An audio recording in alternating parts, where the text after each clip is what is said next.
nous allons remettre en place une batterie de lois et de textes pour réaménager tout cet environnement. C'est nécessaire. Je vous ai dit d'entrée que la nationalité est protégée. La terre aussi est protégée.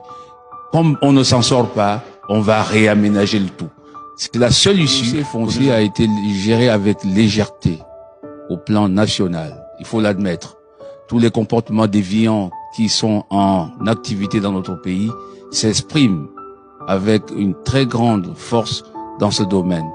Mais il faut partir de l'histoire pour comprendre les choses qui se déroulent face à nous.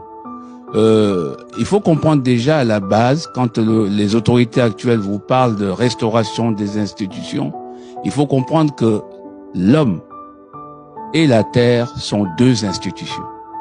C'est pourquoi tous les pays du monde ont protégé la nationalité et ont protégé la terre. Ce n'est pas un hasard que les régimes juridiques dans les différents pays du monde protègent ces deux notions. Donc nous avons été suffisamment légers, mais parce qu'on a eu une pression économique qui apparaît en 1976 avec l'arrivée d'un exode rural et puis en plus des populations africaines venues d'ailleurs.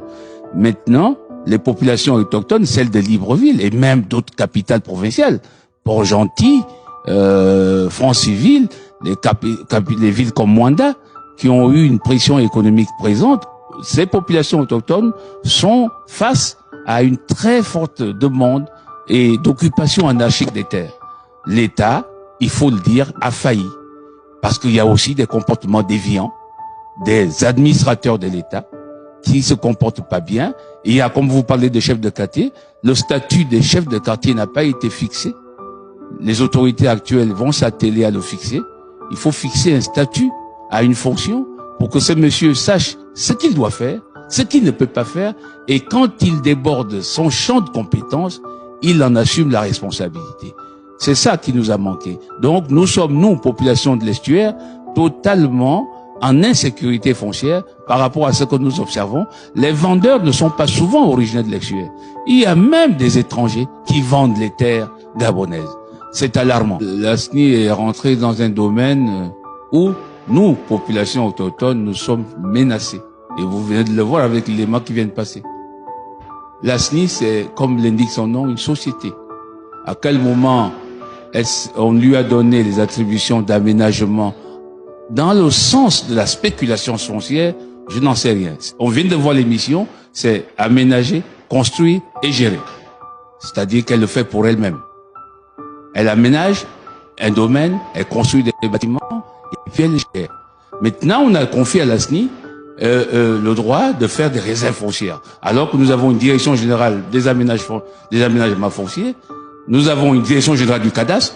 Voilà les chemins tortueux qui nous amènent à tout cet état d'esprit où le citoyen ne se retrouve plus.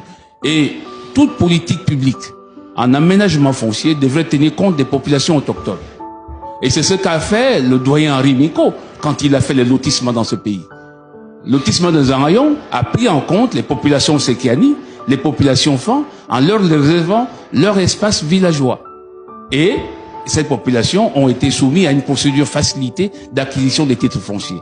Donc, il faut, nous vivons ça, cet harcèlement, ce métier nouveau de la SNI, qui n'en est pas un. En fait, la SNI devrait nous construire des maisons, et comme elle a commencé à le faire à l'Ikwala, et puis on y habite, on loue. La caisse, à un moment, de sécurité sociale a conçu des cités, la cité Mebiam, la cité de la caisse, elle s'est mise à louer des maisons. Chacun peut faire des missions, mais dans les limites du domaine qui lui est réservé. Nous sommes menacés aujourd'hui, à Bikele, à Anzon, à Nkoltan, à Yémé, par cet avènement nouveau, où une société, je dis bien une société, ce n'est pas l'administration au sens régalien du terme, une société qui a ses missions bien limitées et à l'origine, mais ça a changé entre-temps. Mais ceux qui ont décidé de changer ainsi ont mis en insécurité les populations autochtones. Vous avez la configuration de l'émission le démontre à suffisance. Le ministre était assis avec son administration. Les personnes qui ont reçu le plus de griefs sont les personnes dont il a la tutelle. Donc la SNI et la NUTTC. Vous voyez l'expression? Là, c'est la tutelle. Là-bas, c'est l'administration centrale. Et on affirme ici, partout ailleurs, que la terre appartient à l'État. Les choses sont simples. nous allons remettre en place une batterie de lois et de textes pour réaménager tout cet environnement. C'est nécessaire. Je vous ai dit d'entrée que la nationalité est protégée. La terre aussi est protégée. Comme on ne s'en sort pas, on va réaménager le tout. C'est la seule issue que nous avons. Parce que les personnes sous tutelle, elles ont des missions précises qui sont limitées. Et le cadastre et l'aménagement urbain, l'urbanisme ne se sont presque pas exprimés. Donc, nous avons un problème d'attribution, de charges et de missions étatiques. Je vous remercie.